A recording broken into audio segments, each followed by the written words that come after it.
un autre domaine. Qui dans la salle a déjà été embêté parce qu'elle devait dire quelque chose à quelqu'un, quelque chose qui n'était pas forcément agréable à entendre? À qui ça est déjà arrivé? Je ne parle pas de votre mari. Quoique. Mais dans le cadre de l'entreprise, enfin, remarquez, il y a des gens qui travaillent en famille. Mais bon, ça complique la discussion. Donc, j'aimerais que tu nous expliques ce que c'est que le feedback. C'est pas simple le feedback et c'est souvent mal enseigné. Parce que j'ai entendu des feedbacks lamentables des fois. Mais c'est quoi d'abord? C'est quoi? Le feedback, c'est l'art de savoir faire passer des pistes d'amélioration, de savoir améliorer les choses. Vous savez, un retour négatif sur quelque chose, le retour il est déjà fait.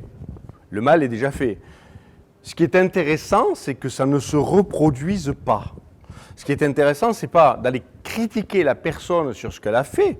C'est fait. Vous n'y changez rien. Tout ce que vous allez faire, si vous l'accablez, c'est la braquer et la focaliser sur ses contenus négatifs et sur ses comportements négatifs. Donc, ce n'est pas la bonne démarche. Mais par contre, mettre en évidence un certain nombre de choses pour aller plus loin après, ça, c'est important et ça, c'est évident. Donc, un feedback, souvent, on entend, en PNL, on dit une tranche de pain. C'est-à-dire quelque chose qui est positif. On commence par du positif, de manière spécifique et détaillée. Donc, vous voulez faire bouger les choses, toujours au niveau du concret. Pas le moins de subjectivité possible, juste du concret. Amener les choses de manière concrète. Tel acte, tel acte, tel acte. On est dans les actes, parce que c'est les actes qui font bouger les choses. On n'est pas dans l'identité de la personne. On est dans ce qu'elle a fait, des comportements, des façons d'être. La première tranche de pain, ça pourrait être quelque chose du genre j'apprécie vraiment de travailler avec toi. Totalement. Ouais. Mais on peut en rajouter un peu. On peut en rajouter un peu. Du genre, à tel moment, t'as fait ça, et c'était vraiment ce qu'il fallait faire. Voilà. Bravo. Bon, après, commencez à valoriser la personne. Après la première tranche de pain, on met quoi? On met un peu de jambon. Ah, du jambon. Alors, le jambon, c'est nos pistes d'amélioration. Ah non, pas de jambon, du steak haché ici. Du steak haché, d'accord. C'est du bœuf. Du bœuf, d'accord. On va mettre de la viande. On va mettre de la viande, quelque chose qui est nos pistes d'amélioration. Ce qu'on veut faire bouger. Ce qu'on veut faire bouger. Mais si je le dis, et souvent, on voit des mauvaises transcriptions du feedback, où la viande, ça va être, là, tu aurais pu faire ça, parce que là, ça s'est mal passé quand tu as fait ça. Là, je suis sur du négatif. Qu'est-ce que ça vous fait quand on vous dit quelque chose de négatif? Ça vous braque. Voilà, ça coupe tout. On a dit du positif au départ, on met une couche de négatif après. Vous croyez que ça va vraiment faire bouger les choses? Non. Je ne suis pas sûr. Ça va, vous, le feedbacker, le responsable, ça va vous faire du bien de dire la chose, ça va vous soulager. Ouais, vous prenez vos émotions négatives, vous les sortez et vous les refilez à l'autre. T'es nul, t'as encore raté l'entretien. Ça vous soulage, mais ça ne résout pas votre problème. C'est que la prochaine fois, il va refaire la même chose. Donc non, pas de négatif. Tout est positif dans un feedback. Même la dernière couche de pain. La dernière couche de pain, c'est du général, c'est du global, c'est un bel enrobage. Mais que vous pensez, ne flagornez pas. Dites vraiment le bien que vous pensez de la personne et de ses comportements autres, de tout ce qu'elle apporte dans le service, parce qu'elle apporte. Et si tout est positif, ça bouge. J'ai accompagné dans une négociation PDG qui est une petite boîte française à l'origine, qui est devenue une grosse boîte, puisqu'ils sont numéro 3 mondial aussi. Aujourd'hui, dans leur créneau de marché, ils sont numéro 3 mondial, après deux gros américains qui sont beaucoup plus gros quand même. Il s'appelle IP Label. C'est une boîte qui est aujourd'hui installée un peu partout sur la planète, en Chine avant nous d'ailleurs. Et j'ai eu l'occasion d'accompagner son PDG sur des phases de vente, pour voir comment ces phases de négociation se passaient, pour pouvoir modéliser une compétence et l'apporter au reste de l'équipe. C'est quelqu'un de particulièrement doué dans ces phases-là. C'était une négociation avec AOL. Donc un gros groupe. Il avait 3 objectifs. Objectif minima, moyen et très haut. Il en est sorti l'objectif minima, qu'il a réussi à apporter le marché quand même. C'est déjà énorme. C'était inespéré pour lui. il s'est retourné vers ses équipes et la façon dont il a fait son feedback sur l'objectif minima, il aurait pu être frustré du fait qu'il aurait voulu vendre le très haut, lui. Il y avait une autre opportunité derrière. Quelques mois après, il pouvait renégocier ça. Et la façon dont il a feedbacké ses équipes, il s'est retrouvé avec une équipe hyper soudée derrière lui. Parce que pour lui, ce n'était pas un échec. Il a feedbacké son équipe en les félicitant de l'excellent travail qu'ils avaient fait, que ce travail était vraiment exceptionnel et fabuleux, qu'il avait vraiment apprécié. Et il a décrit chaque point qu'il avait apprécié. Et il leur a dit la prochaine fois, on ira encore plus loin. On va mettre ça en place et ça en place pour aller encore plus loin et aller beaucoup plus haut que ce qu'on a atteint cette fois-ci.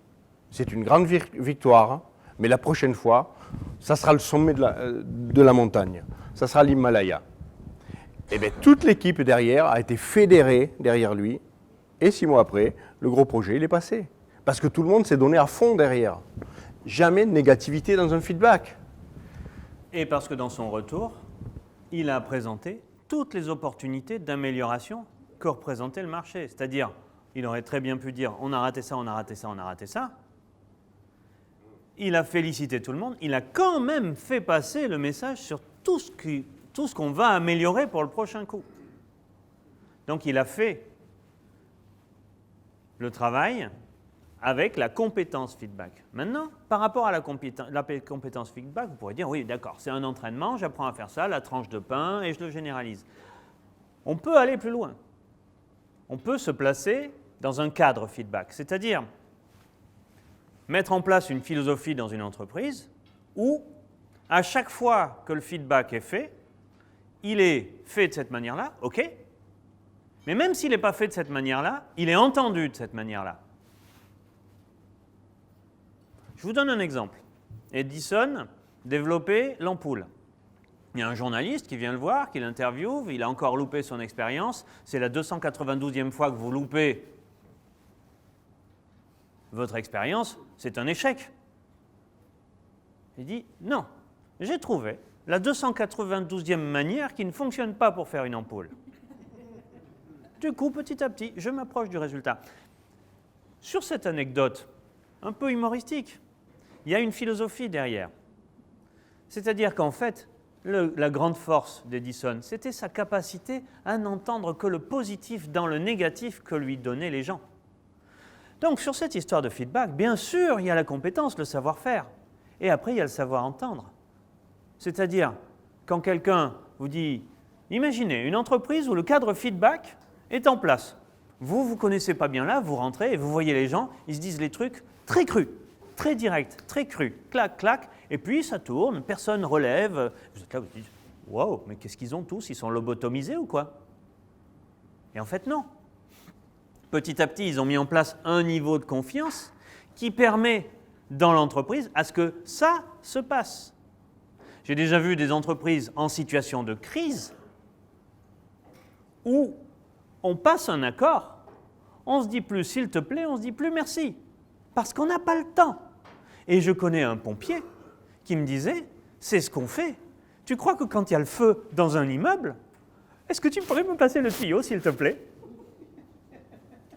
Ça doit aller vite. Et tout ça, c'est lié au cadre feedback. Voyez en quoi, petit à petit, vous pouvez travailler sur un outil. Vous pouvez travailler sur un niveau où vous considérez que la PNL va vous apporter une compétence ponctuelle.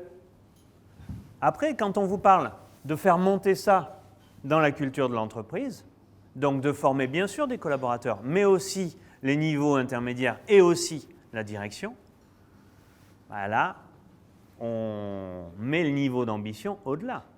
Parce que ces entreprises où on ne se dit plus ni bonjour, ni au revoir, ni merci, mais on est dans l'esprit du bonjour, du au revoir et du merci. Bien sûr, on est toujours dans la bienveillance. On a enlevé les mots en trop parce qu'on sait qu'on est dans la bienveillance. Ça ne marcherait pas partout et ça ne serait pas nécessaire partout. C'est un exemple que je vous donne. Je ne vous sers pas un modèle. Je vous parle d'entreprises qui ont choisi des modes de fonctionnement adaptés à leurs problématiques. Les pompiers, ils ont les coudes serrés. Ils ne se disent pas « merci, s'il te plaît ». Allez en toucher un et vous allez voir si les autres ne sont pas là pour... Vous voyez, il y a un esprit de corps qui est en place. Et plus l'esprit de corps est en place, plus derrière, ça va être naturel de faire ça.